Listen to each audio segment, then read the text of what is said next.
Asante sana Mheshimiwa Spika kwa kunipa nafasi hii ya kuwa muulizaji wa kwanza.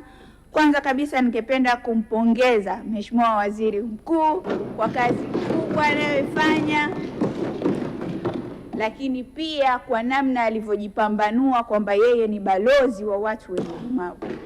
Hii ni ishara kubwa ya uongozi na imetupa sisi watu wenye ulemavu matumaini makubwa kwamba serikali hii ya awamu ya 6 inaongoza kuzingatia utu, usawa na kwamba kila Mtanzania ana nafasi ya kushiriki maendeleo ya taifa hili. Mheshimiwa Waziri Mkuu, sisi Tanzania tumekuwa tukishiriki mashindano ya kimataifa ya watu wenye ulemavu ya michezo yanayojulikana kama Paralympic tokea mwaka 1992 kwa awamu tofauti tofauti, lakini hatujawahi kupata medali ya aina yoyote kwa kipindi chote hicho.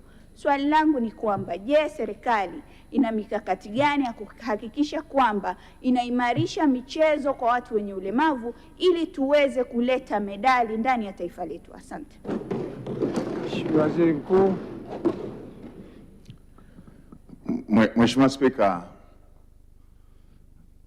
kabla sijajibu swali la Mheshimiwa mbunge, niruhusu nitumie fursa hii kumshukuru sana Baba Askofu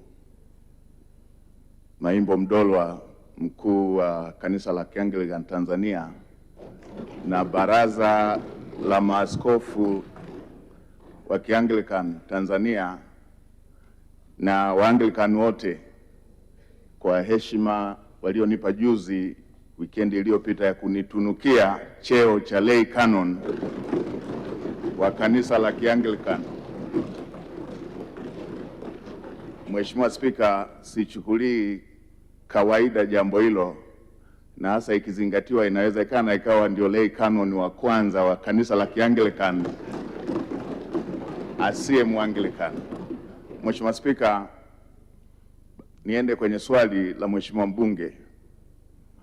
Nimpongeze sana kwa swali alilolileta. Ni kweli timu zetu za watu wenye ulemavu zimekuwa zikishiriki mashindano aliyoyataja na mashindano mengine ya kimataifa, na kwa kweli Mheshimiwa mbunge amesema hawajafanikiwa kupata medali, lakini kwa kweli wameiletea sifa kubwa nchi yetu.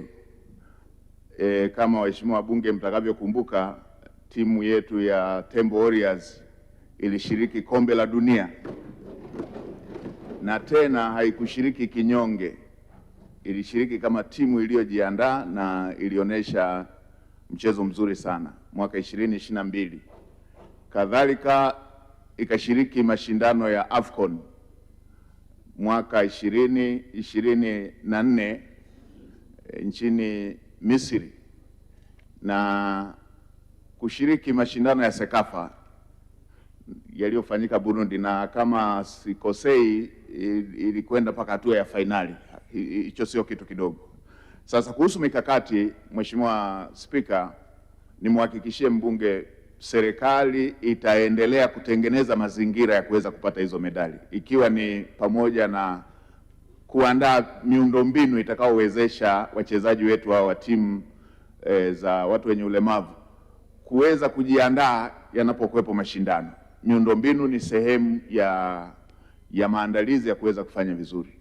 Lakini la pili, serikali itaendelea kuzisajili zile timu ili tuwe na wachezaji na kuzipatia vitendea kazi. Kama ambavyo umeona kwenye bajeti, tumeendelea kuandaa mazingira ya kuwa na uwezesho kwenye timu zetu za taifa. Mheshimiwa Spika, pamoja na kwamba kwenye yale mashindano timu zetu hazikupata medali nyingi, lakini bado wachezaji wa timu zile waliweza kuonekana duniani na kuweza kusajiliwa katika timu mbalimbali kule duniani. Kwa Mheshimiwa Spika, nimhakikishie Mheshimiwa mbunge serikali itaendelea kuwekeza katika michezo hiyo ili kuweza kuhakikisha kwamba timu zetu zinapata mafanikio makubwa zaidi.